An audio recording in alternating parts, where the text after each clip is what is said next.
Viac než len zabúdanie. Odhaľte rozličné príznaky sklerózy multiplex.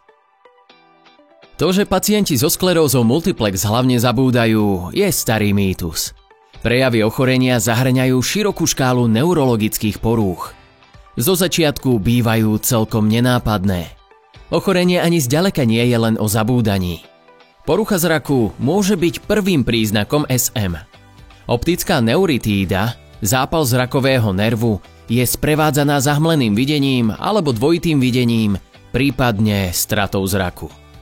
Bolesťou za okom či bolesťou pri pohyboch očí do strán. Ďalším symptómom môžu byť závrate, poruchy rovnováhy, tras končatín, poruchy reči, najčastejšie pri postihnutí mozočka.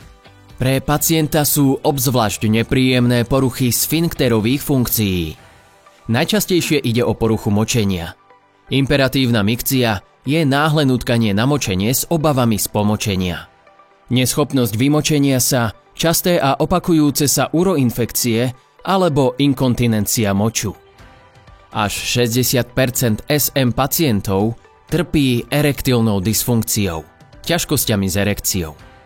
Ochorenie je sprevádzané psychickými ťažkosťami, ako sú pocity úzkosti, depresia, emočné výkyvy nálad.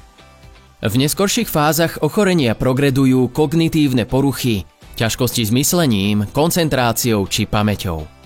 Pacienti veľmi často pociťujú výraznú únavu.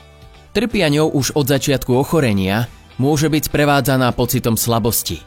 Typickým znakom je únava, ktorá sa zhoršuje v teple.